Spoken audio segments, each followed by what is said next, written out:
Hey there, fellow soil enthusiasts! As your soil sensei, I've watched countless gardeners stand over their compost bins, holding a piece of cardboard and wondering, does this belong here? Trust me, I've been there too, staring at that Amazon delivery box, knowing I should recycle it but secretly hoping I could just toss it in with my kitchen scraps and call it a day. The truth is, cardboard can be an absolute game changer in your composting journey. But like any relationship, it's all about knowing what works and what doesn't. After years of experimenting, making mistakes, and learning from fellow composters, I'm here to share everything you need to know about turning your cardboard waste into black gold for your garden. Let me start with some good news. Most cardboard is not only compostable but actually beneficial for your pile. Cardboard serves as an excellent brown material, providing the carbon-rich component that balances out your nitrogen-heavy greens like vegetable scraps and grass clippings. When I first discovered this, it completely transformed how I viewed those endless delivery boxes cluttering my garage.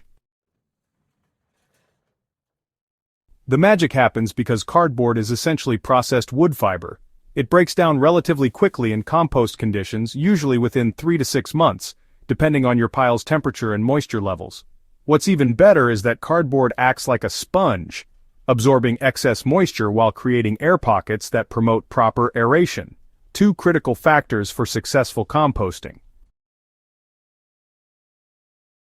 Not all cardboard is created equal, and this is where, honestly, a lot of gardeners go astray. Plain, corrugated cardboard boxes are your best friends. I'm talking about those simple brown shipping boxes, cereal boxes without waxy coatings, and even toilet paper rolls. These materials contain minimal processing chemicals and, they break down beautifully. The key is preparation. I've learned that ripping cardboard into smaller pieces, roughly the size of your palm, dramatically speeds up decomposition. Those large, intact pieces might seem convenient to throw in, but they'll just sit in your pile like stubborn houseguests who refuse to leave. Smaller pieces create more surface area for microorganisms to work their magic. Moisture is your ally here. Dry cardboard can take forever to break down, so I always soak my pieces before adding them to the pile. Think of it like making paper mache. You want the cardboard damp but not dripping. This pre-soaking step has, honestly, cut my cardboard decomposition time in half. Here's where I need to put on my serious sensei hat. Certain cardboard materials have no business in your compost bin, and I learned this the hard way after finding colorful, non-decomposed fragments in my finished compost months later.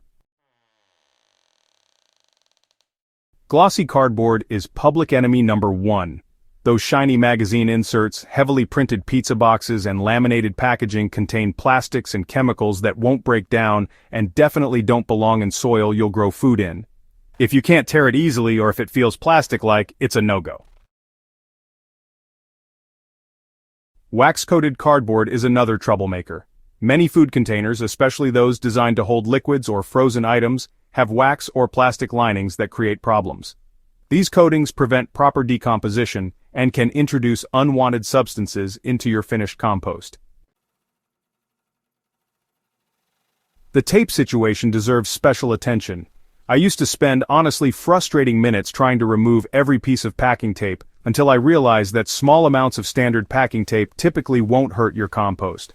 However, I still recommend removing as much as reasonably possible, especially the heavy-duty shipping tape that seems designed to survive, well, a nuclear winter. Once you've mastered the basics, cardboard becomes a powerful tool in your composting arsenal. I use it strategically to fix common compost problems. Got a smelly, soggy pile?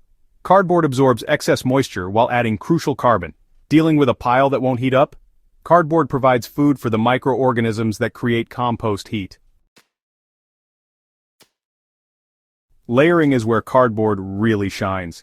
I alternate layers of torn, moistened cardboard with my kitchen scraps and garden waste. This creates the perfect carbon-to-nitrogen ratio that keeps compost cooking at optimal temperatures.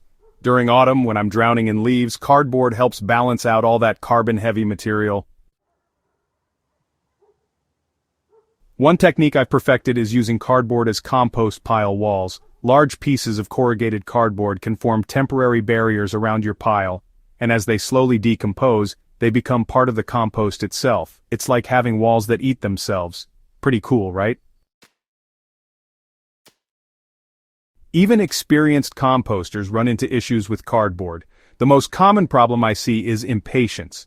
Cardboard takes time to break down, and those partially decomposed pieces in your finished compost aren't necessarily a failure. They're just taking their sweet time. If you're finding that cardboard isn't breaking down fast enough, check your pile's conditions. Cold, dry piles process cardboard much slower than warm, moist ones. I've found that turning my pile more frequently and ensuring adequate moisture makes a huge difference in cardboard decomposition rates.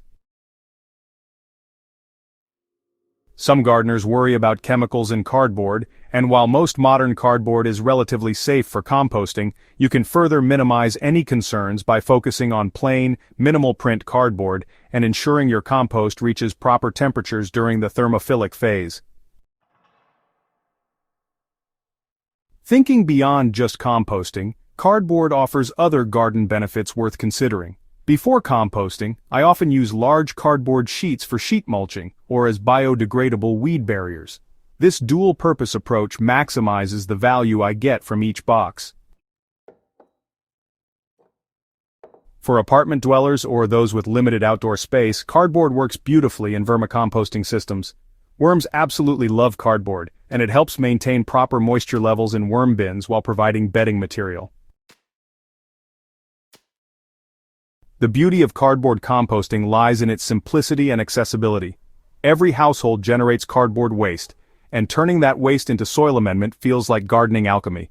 Start small, pay attention to what works in your specific composting setup, and don't be afraid to experiment. Remember, successful composting is more art than science, and every pile teaches you something new. Your cardboard composting journey will be unique to your garden's needs and your local conditions. Ready to transform your cardboard waste into garden gold? I'd love to hear about your experiences and answer any questions you have. Subscribe to Soil Sensei for more composting tips, troubleshooting advice, and garden wisdom that actually works. Share this article with fellow gardeners who are ready to level up their composting game, because great soil knowledge is meant to be shared.